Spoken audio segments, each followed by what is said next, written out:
नमस्कार, मी श्वेता अंकले. तरुण भारत न्यूज बुलेटिनमध्ये आपल्या सर्वांचे स्वागत. आता पाहूया ठळक घडामोडी. भारताचा ध्वज असलेले LPG वाहतूक जहाज जॅग विक्रमने स्ट्रेट ऑफ होर्मुझ सुरक्षितपणे पार केले असून हे जहाज 20,400 मेट्रिक टन LPGसह मुंबईकडे मार्गस्थ झाले आहे. जहाजावर 24 खलाशी कार्यरत आहेत. हे जहाज 15 एप्रिल 2026 रोजी मुंबईत दाखल होण्याची शक्यता आहे, अशी माहिती पेट्रोलियम व नैसर्गिक वायू मंत्रालयाने दिली. पश्चिम आशियातील परिस्थितीच्या पार्श्वभूमीवर भारतासाठी दिलासा देणारी बातमी समोर आली आहे. भारताचा ध्वज असलेले LPG वाहतूक जहाज जॅग विक्रमने स्ट्रेट ऑफ होर्मुझ सुरक्षितपणे पार केले आहे. पेट्रोलियम व नैसर्गिक वायू मंत्रालयाने दिलेल्या माहितीनुसार पश्चिम आशियातील बदलत्या घडामोडींच्या पार्श्वभूमीवर भारत सरकार ऊर्जा पुरवठा सुरळीत ठेवण्यासाठी आवश्यक ती सर्व पावले उचलत आहे. या पार्श्वभूमीवर LPGचा पुरवठा अबाधित राहणार असल्याचा विश्वासही व्यक्त करण्यात आला आहे. गेल्या काही दशकांपासून बॉलिवूड तसेच मराठी सिनेसृष्टीमध्ये आपल्या सुमधुर आवाजाने प्रेक्षकांना मंत्रमुग्ध करणाऱ्या ज्येष्ठ गायिका आशा भोसले यांचे निधन झाले आहे. वयाच्या 93व्या वर्षी आशा भोसले यांचे निधन झाले आहे. काल संध्याकाळी हृदयविकाराचा झटका आल्यामुळे आशा भोसले यांना रुग्णालयात दाखल करण्यात आले होते. आज त्यांचे निधन झाल्याची बातमी समोर येत आहे. आशा भोसले यांच्या निधनानंतर चित्रपट सृष्टीमध्ये हळहळ व्यक्त केली जात आहे.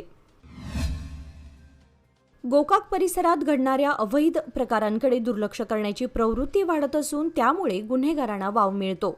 अशा घटनांबाबत नागरिकांनी पुढे येऊन पोलिसांना सहकार्य करणे अत्यंत गरजेचे आहे, असे आवाहन जिल्हा पोलीस प्रमुख के रामराजन यांनी केले. गोकाक उपविभागीय पोलीस कार्यक्षेत्रात चोरीस गेलेल्या मोबाईलचा शोध घेऊन ते मूळ मालकाला परत देण्याच्या कार्यक्रमात बोलत होते. यावेळी उपविभागीय पोलीस अधिकारी रवींद्र नायक, उपनिरीक्षक सुरेश बाबू, जावेद मुशर्फ, श्रीशैल ब्याकूड, HD मुल्ला आदी उपस्थित होते. यावेळी रामराजन म्हणाले की अवैध सावकारी, दागिन्यांची चोरी, मटका, जुगार आणि बेकायदेशीर व्यवसायांमुळे सामान्य कुटुंबांचे मोठे नुकसान होते. अशा गुन्ह्यांवर कठोर कारवाई केली जात असून कोणतीही दया दाखवली जाणार नाही. बेळगाव जिल्ह्यात पोलीस कर्मचारी कमी असले तरी कायदा सुव्यवस्था राखण्यात पोलिसांनी प्रभावी कामगिरी केली आहे. अलीकडे मोबाईल चोरीचे प्रमाण वाढले असले तरी जिल्ह्यात 500हून अधिक मोबाईलचा शोध घेण्यात आला आहे. गोकाक उपविभागात 115 मोबाईल शोधून संबंधितांना परत करण्यात आले. यावेळी जिल्हा पोलीस प्रमुखांच्या हस्ते नागरिकांना त्यांचे मोबाईल परत देण्यात आले. या कार्यक्रमात पोलीस अधिकारी व कर्मचारी उपस्थित होते.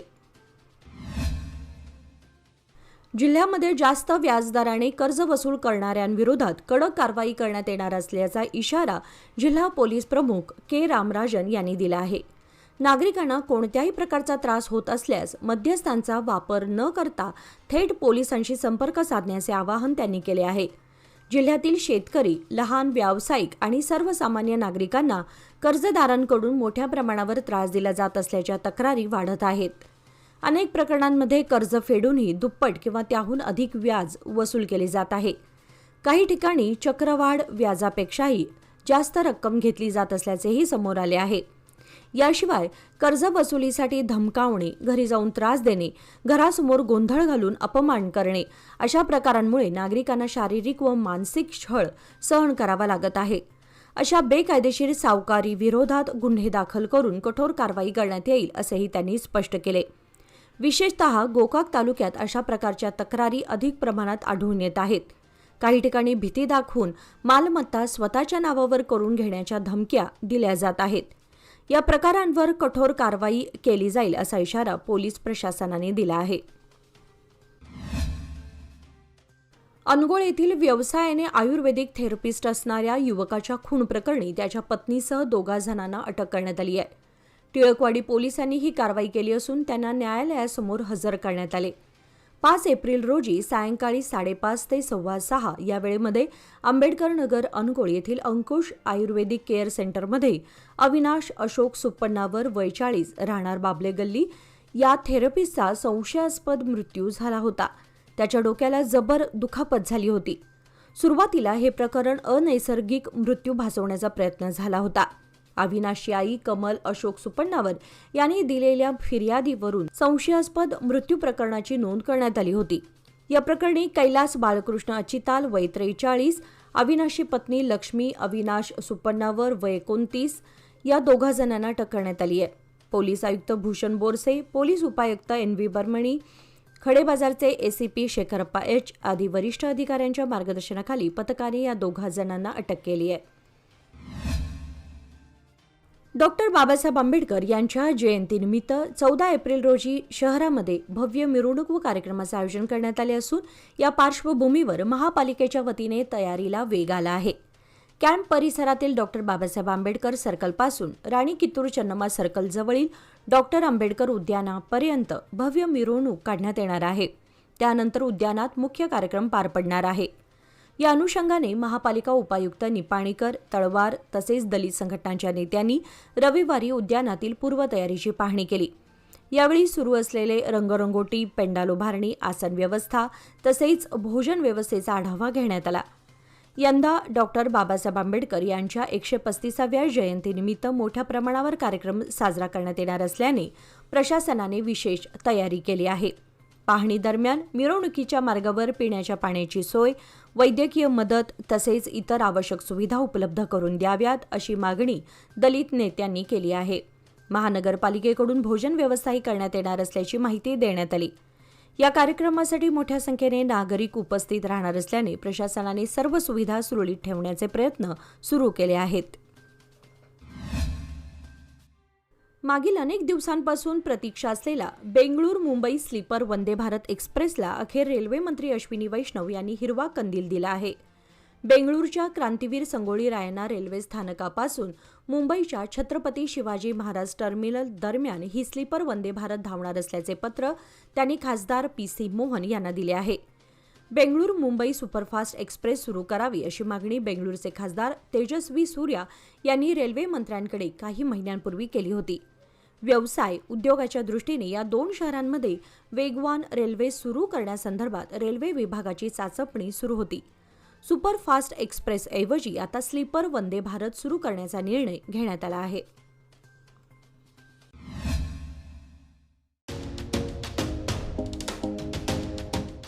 DK हेरेकर ज्वेलर्स म्हणजे बेळगावातील एक विश्वासू सुवर्णदालन.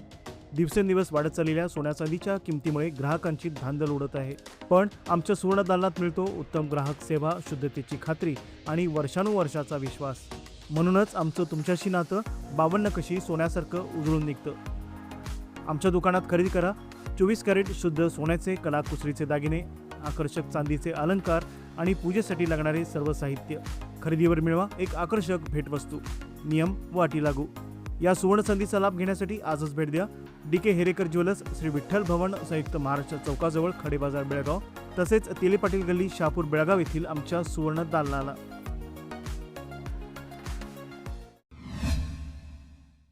चिकोडी उपविभागातील कृष्णा नदी काठावरील चिकोडी, अथणी व रायबाग तालुक्यातील नागरिकांना हिप्परगी बंधारा वरदान ठरला आहे. परिणामी कृष्णा काठ सुजलाम सुफलाम झाला आहे. मात्र हिप्परगी बंधाऱ्याचे 2 गेट जानेवारी महिन्यात नादुरुस्त झाले. त्यातून 6 TMC पाणी वाहून गेले. ऐन उन्हाळ्याच्या सुरुवातीलाच 1 TMC पाणीसाठा मृत झाला. यामुळे जूनपर्यंत उपविभागातील चिकोडी, अथणी व रायबाग तालुक्याला पाणी टंचाईची झळ सोसावी लागणार आहे. अशा परिस्थितीत कृष्णा नदीमध्ये सध्या 2 TMC पाणीसाठा शिल्लक आहे. तो नागरिकांनी जपून वापरण्याची गरज आहे. म्हैसाळ योजनेच्या दुरुस्तीमध्ये मार्चच्या शेवटच्या आठवड्यात महाराष्ट्रातील राजापूर बंधाऱ्यातून कृष्णा नदीला पाणी सोडण्यात आले. त्यामुळे नदीकाठ भागातील नागरिकांना दिलासा मिळाला. सध्या उन्हाची तीव्रता वाढली आहे. तापमान 38 ते 40 डिग्री सेल्सिअसपर्यंत पोहोचत आहे. यामुळे शेती पिकांना जास्तीत जास्त पाणी पुरवठा करावा लागत आहे. शिल्लक असणारे पाणी पुढील 2 महिन्यात काटकसरीने वापरल्यास फायदा होणार आहे. बेळगाव तालुक्यातील नावगे गावामध्ये बेकायदेशीर मुरुम उत्खनन सुरू असल्याची गंभीर बाब समोर आली आहे. या उत्खननातून निघणाऱ्या मुरुम व मातीची वाहतूक करताना मोठ्या प्रमाणात माती रस्त्यावर सांडत असून त्यामुळे नागरिकांच्या सुरक्षेचा प्रश्न निर्माण झाला आहे. विशेषतः छत्रपती संभाजी महाराज चौक परिसरात रस्त्यावर मोठ्या प्रमाणात माती व दगड साचले आहेत. त्यामुळे या मार्गावरून ये जा करणाऱ्या वाहन चालकांना मोठा त्रास सहन करावा लागत आहे. अनेक वेळा दुचाकी वाहन चालकांची गाडी घसरून अपघाताच्या घटना घडत असल्याची माहिती समोर आली आहे। रस्त्यावर साचलेल्या मातीमुळे वाहनांचे नियंत्रण सुटण्याचा धोका वाढला असून गंभीर अपघात होण्याची शक्यता व्यक्त केली जात आहे। या पार्श्वभूमीवर ग्रामस्थांनी प्रशासनाकडे तीव्र नाराजी व्यक्त करत बेकायदेशीर उत्खनन करणाऱ्यांवर तसेच निष्काळजीपणे मुरुम वाहतूक करणाऱ्या वाहनधारकांवर कठोर कारवाई करण्याची मागणी केली आहे। तत्काळ उपाययोजना करून रस्ता स्वच्छ करण्यात यावा आणि नागरिकांच्या सुरक्षिततेची खात्री करावी अशी मागणी स्थानिकांकडून होत आहे। कर्नाटक महाराष्ट्र सीमेजवळील अतिवाड गावामध्ये गेल्या महिन्याभरापासून पिण्याच्या पाण्याची तीव्र टंचाई निर्माण झाली आहे। त्यामुळे गावातील नागरिकांना पाण्यासाठी मोठी भटकंती करावी लागत असून दैनंदिन जीवन विस्कळीत झालं आहे। ग्रामपंचायतीच्या दुर्लक्षामुळे विहिरी आणि कूपनलिका योग्य प्रकारे देखभाल न केल्याने ही समस्या अधिक गंभीर बनली आहे। यापूर्वी काही काळासाठी पाण्याची सोय सुधारली होती, मात्र सध्या परिस्थिती पुन्हा बिकट झाली आहे। या पार्श्वभूमीवर बेकिनकेरे ग्रामपंचायतीचे माजी अध्यक्ष मारुती बेळगावकर यांच्या नेतृत्वाखाली ग्रामस्थांनी कर्नाटक राज्याच्या महिला व बाल कल्याण मंत्री लक्ष्मी हेब्बाळकर यांची भेट घेऊन निवेदन सादर केले। गावातील पिण्याच्या पाण्याचा प्रश्न तातडीने सोडवावा अशी मागणी करण्यात आली।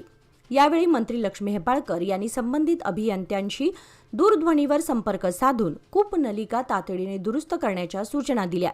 तसेच गावातील पाणी टंचाई लवकरात लवकर दूर करण्याचे आश्वासन दिले।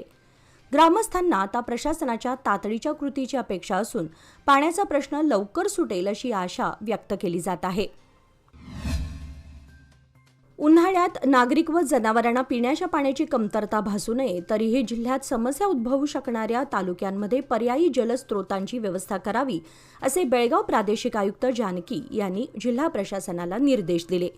जिल्हाधिकारी कार्यालयाच्या सभागृहात आयोजित उन्हाळ्यातील पिण्याच्या पाण्याच्या व्यवस्थापनाबाबत तसेच भूसुरक्षा योजनेअंतर्गत प्रलंबित प्रकरणांच्या आढावा बैठकीत त्या अध्यक्षस्थानावरून बोलत होत्या। उन्हाळ्यात नागरिक व जनावरांच्या हितासाठी जिल्ह्यातील तलावांना आलमट्टी जलाशयातून पाणी सोडावे अशी मागणी शेतकऱ्यांनी केली होती। याची गंभीर दखल घेऊन कृष्णा भाग्य जल निगमाच्या अधिकाऱ्यांनी तांत्रिक अहवाल सादर केला। त्या अहवालानुसार जलाशयात शिल्लक असलेल्या 4.231 टीएमसी पाण्यापैकी 2.30 टीएमसी पाणी 10 एप्रिल ते 30 एप्रिल दरम्यान आलमट्टी जलाशयातून कालव्यांद्वारे जलसाठ्यामध्ये सोडण्यात येणार असल्याचे आयुक्तांनी सांगितले। बैठकीस अपर जिल्हाधिकारी डॉक्टर औद्राम, विजयपूर उपविभागीय अधिकारी गुरुनाथ दड्डे, इंडी उपविभागीय अधिकारी चिदानंद गुरुस्वामी, तहसीलदार, सर्व तालुक्यांचे अधिकारी तसेच जिल्हास्तरीय अधिकारी उपस्थित होते। अनगोळ येथील 4थ्या रेल्वे फाटकावरील भुयारी मार्गाचे काम संथ गतीने सुरू आहे। गत 6 महिन्यांपासून हे काम सुरू असून देखील एका बाजूचेही काम पूर्ण झालेले नाही। दुसऱ्या बाजूच्याही कामाला सुरुवात होण्याची शक्यता आहे।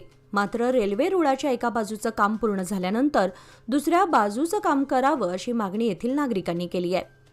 4थ्या रेल्वे फाटकावर पिलर उभारण्याचे काम सुरू आहे। केएलई इंजिनिअरिंग कॉलेज समोरील बाजूचं काम सुरू असून दोन्ही बाजूच्या भिंती उभारण्यात आल्या आहेत। त्यानंतर इतर कामेही सुरू आहेत, मात्र काम संथ गतीने सुरू आहे। त्यामुळे या कामाला अजून बराचसा कालावधी लागण्याची शक्यता वर्तवण्यात आली आहे। 4थ्या फाटकावरील या कामाला पावसाळ्यापूर्वी सुरुवात करण्यात आली होती, मात्र 3ऱ्या फाटकावरील काम पूर्ण केल्यानंतर हे काम सुरू करावं। सेवा रस्त्यासाठी अधिक जागा सोडावी अशी मागणी करत आंदोलन छेडल्यानंतर हे काम काही दिवस बंद ठेवण्यात आलं होतं। प्रत्यक्षात ऑगस्ट महिन्यात कामाला गतीने सुरुवात करण्यात आली, मात्र अद्यापही काम सुरूच आहे। राज्य सरकारच्या वतीने देण्यात येणाऱ्या डॉक्टर बी.आर. आंबेडकर पुरस्कारासाठी 5 जणांची निवड करण्यात आली आहे। बेळगाव विभागातून देवदासी विमुक्तीसाठी अतुलनीय योगदान दिलेल्या अम्मा फाउंडेशनच्या सचिव शोभा गस्ती यांची या पुरस्कारासाठी निवड झाली आहे। 5 लाख रुपये रोख, सुवर्णपदक व सन्मानचिन्ह असं या पुरस्काराचं स्वरूप आहे। 14 एप्रिल रोजी बेंगळूरमध्ये होणाऱ्या डॉक्टर बी.आर. आंबेडकर यांच्या 135व्या जयंती कार्यक्रमात हा पुरस्कार प्रदान करण्यात येणार आहे, अशी माहिती समाज कल्याण खात्याने दिली आहे। डॉक्टर आंबेडकर पुरस्कारासाठी बेंगळूर सेंट्रल विभागातून साहित्य क्षेत्रात योगदान दिल्याबद्दल राजराजेश्वरी नगरमधील मंगळूर विजय, पत्रकारिता क्षेत्रातील योगदानाबद्दल बेंगळूर विभागातून कोलारमधील सीएम मुनियप्पा, सामाजिक कार्यासाठी म्हैसूर विभागातून हसन जिल्ह्याच्या हेतूर येथील HN अन्नय्या तसेच साहित्य संघटन क्षेत्रातील योगदानाबद्दल कलबुर्गी विभागातून अफजलपूर येथील हनुमंतराव दोडमणी यांची निवड झाली आहे. खानापूर तालुक्यातील चिक्कदिनकोप येथील सरकारी हायस्कूलला कारवार लोकसभा मतदारसंघाचे खासदार विश्वेश्वर हेगडे कागेरी यांनी भेट दिली. यावेळी शिक्षण क्षेत्राच्या विकासासाठी महत्त्वपूर्ण उपक्रम राबवण्यात आला. केंद्र सरकारच्या ONGC कंपनीच्या कॉर्पोरेट सोशल रिस्पॉन्सिबिलिटी निधी अंतर्गत खानापूर तालुक्यातील शैक्षणिक क्षेत्रासाठी मोठी मदत देण्यात आली.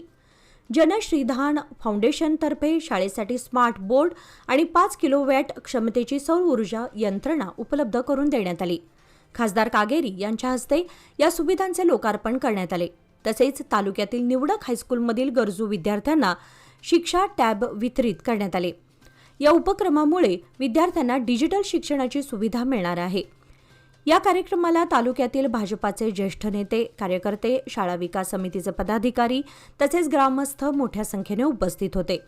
या उपक्रमामुळे ग्रामीण भागातील शिक्षण व्यवस्थेला आधुनिक तंत्रज्ञानाची जोड मिळून विद्यार्थ्यांच्या प्रगतीला नवी दिशा मिळणार असल्याचे मत उपस्थितांनी व्यक्त केले.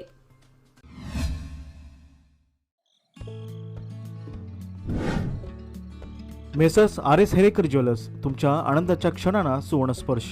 नवजात बालकाला लागणारे सर्व प्रकारचे दागिने, लग्नसराई, मुंज, साखरपुडा किंवा कोणताही शुभप्रसंग प्रत्येक क्षण खास बनवण्यासाठी आकर्षक सोन्या चांदीच्या दागिन्यांची देखणी शृंखला येथे उपलब्ध. परंपरा आणि आधुनिकतेचा सुंदर संगम असलेले दागिने, नाजूक डिझाईन्स आणि उत्कृष्ट कारागिरीमुळे तुमचा प्रत्येक सोहळा अधिक उजळून निघेल. लग्नासाठी खास दागिने, बारशासाठी कडदोडा, पैजण, वाळे इत्यादी, तसेच मुंज व साखरपुड्यासाठी आकर्षक कलेक्शन, पारंपरिक ते मॉडर्न डिझाईन्सपर्यंत तुमच्या खास क्षणांना द्या एक चमकदार आठवण. शहापूर बाजारपेठेतील एक विश्वसनीय नाव, प्रोप्रायटर राघव हेरेकर यांचे messrs RS Herekar jewellers, 397 bar A, खडे बाजार, शहापूर, बेळगाव. लोकमान्यच्या मुदत ठेव योजना म्हणजेच सुयोग्य कालावधी सर्वोत्तम व्याजदर. आता तुमच्या गुंतवणुकीवर मिळवा 10.10% परतावा. अधिक माहितीसाठी आजच संपर्क करा 1800212405. लोकमान्य, प्रत्येक पावलावर तुमच्या सोबत. योजना फक्त सभासदांकरिता. नियम व अटी लागू. सालाबादप्रमाणे येळ्ळूरची श्री कलमेश्वर, श्री चांगळेश्वरी देवी व महालक्ष्मी देवीचा वाढदिवस असा संयुक्त यात्रोत्सव सोमवार दिनांक 13 पासून सुरू होणार असून सोमवारी आंबील गाड्यांनी यात्रेची सुरुवात होणार आहे. इंगळ्यांचा मुख्य कार्यक्रम मंगळवारी सायंकाळी होणार असून प्रथम 5 वाजता श्री कलमेश्वरच्या व सायंकाळी 6 वाजता श्री चांगळेश्वरी देवीच्या इंगळ्यांचा कार्यक्रम होणार आहे. त्याचबरोबर बुधवारी श्री महालक्ष्मीचा वाढदिवस यानिमित्त दिवसभर ओटी भरण्याचा कार्यक्रम होणार आहे. यात्रेचा शेवट गुरुवारी दिनांक 16 रोजी महाराष्ट्र मैदान आखाड्याच्या देशी परदेशी मल्लांच्या झुंजीने होणार असून कुस्त्यांना दुपारी 3 वाजता सुरुवात होणार असल्याचे कुस्ती आखाडा संयोजन कमिटीने कळवले आहे. वडगाव जांबोटी येथील खुट्टी माऊली मंदिराचा जीर्णोद्धार करण्याचा संकल्प ग्रामस्थांनी केला असून नुकतेच नियोजित मंदिराचे भूमिपूजन मान्यवरांच्या उपस्थितीत करण्यात आले. यावेळी झालेल्या कार्यक्रमाच्या अध्यक्षस्थानी प्रगतशील शेतकरी प्रकाश देसाई होते. प्रारंभी अनिल देसाई यांनी प्रास्ताविक करून मंदिर जीर्णोद्धाराचा उद्देश सांगितला. महेश देसाई, प्रमोद देसाई यांच्या हस्ते मान्यवरांचे स्वागत करण्यात आले. त्यानंतर भाजपा राज्य कार्यकारिणी सदस्य प्रमोद कोचेरी, माजी तालुका पंचायत सदस्या धनश्री सरदेसाई, कर्नाटक प्रांत शिवसेना अध्यक्ष KP पाटील, इरफान तालिकोटी व मान्यवरांच्या हस्ते दीपप्रज्वलन करण्यात आले. जिल्हा पंचायत माजी सदस्य जयराम देसाई, खानापूर तालुका महाराष्ट्र एकीकरण समितीचे अध्यक्ष गोपाळ देसाई, शाहू राऊत, विष्णू देसाई, निरंजन सरदेसाई, आबासाहेब दळवी यांच्या हस्ते विविध देवदेवतांच्या प्रतिमेचे पूजन तसेच नियोजित मंदिराचे भूमिपूजन व पायाखोदाई करण्यात आली. यावेळी KP पाटील यांच्या हस्ते देणगी पुस्तकांचे पूजन करण्यात आले. सार्वजनिक बांधकाम तथा पालकमंत्री सतीश जारकिहोळी व त्यांचे सुपुत्र राहुल जारकिहोळी यांनी गोकाक येथे क्रिकेट खेळण्याचा आनंद लुटला. मंत्री जारकिहोळी व राहुल हे गेल्या काही दिवसांपासून बागलकोट विधानसभा पोटनिवडणुकीच्या प्रचार कार्यात व्यस्त होते. दोघेही प्रचार कार्यातून मुक्त झाल्यानंतर मैदानावर उतरले. सततच्या प्रचारामुळे थकलेले मंत्री जारकिहोळी गोकाकला परतल्यानंतर शहरातील युवकांसमवेत क्रिकेटच्या मैदानावर उतरले. त्यांची फलंदाजीची शैली पाहून कार्यकर्ते व तरुण खुश झाले. वडिलांबरोबर युवा नेते राहुल जारकिहोळी यांनीही क्रिकेटमध्ये सक्रियपणे सहभाग घेतला. सतीश जारकिहोळी प्रभावी मंत्री असूनही मैदानावर उतरून सामान्य माणसाप्रमाणे क्रिकेट खेळले. यातून त्यांचा साधेपणा दिसून आला. हा व्हिडिओ व फोटो सध्या सोशल मीडियावर व्हायरल झालाय. मध्य प्रदेशातील इंदूर येथे पार पडलेल्या 17व्या मिस्टर इंडिया शरीर सौष्ठव स्पर्धेत बेळगावचे सुपुत्र प्रशांत खंदूकर यांनी चमकदार कामगिरी करत कांस्य पदक पटकावले. या राष्ट्रीय स्तरावरील यशाबद्दल बेळगावमध्ये त्यांचे कौतुक होत असून सप्लिमेंट सिटी मित्र मंडळाच्या वतीने त्यांचा जाहीर सत्कार करण्यात आला. प्रशांत खंदूकर यांनी या स्पर्धेसाठी घेतलेले कठोर परिश्रम आणि जिद्दीच्या जोरावर राष्ट्रीय स्तरावर बेळगावच्या शिरपेचात मानाचा तुरा रोवला आहे. त्यांच्या या यशाची दखल घेत सप्लिमेंट सिटी मित्र मंडळाच्या सदस्यांनी त्यांचे अभिनंदन केले आणि भावी वाटचालीस शुभेच्छा दिल्या. तब्बल 21 वर्षांपूर्वी पॅरोल रजा घेऊन परत कारागृहात न हजर राहता फरार झालेल्या जन्मठेपेच्या आरोपीला विजयपूर पोलिसांनी अटक केली आहे. विजयपूर जिल्ह्यातील आलमेल पोलीस ठाण्यात 2002 साली नोंदवलेल्या खून प्रकरणात आरोपी अजान हुसेन मुजावर शेख याला 2003 मध्ये न्यायालयाने जन्मठेपेची शिक्षा सुनावली होती. यानंतर 25 मार्च 2005 रोजी विजयपूर केंद्रीय कारागृहातून 10 दिवसांची पॅरोल रजा घेऊन तो गावी गेला होता. मात्र रजेचा कालावधी संपल्यानंतर तो पुन्हा कारागृहात परतला नाही आणि फरार झाला. या संदर्भात महाराष्ट्रातील सोलापूर जिल्ह्यातील कमती पोलीस ठाण्यातही गुन्हा दाखल करण्यात आला होता.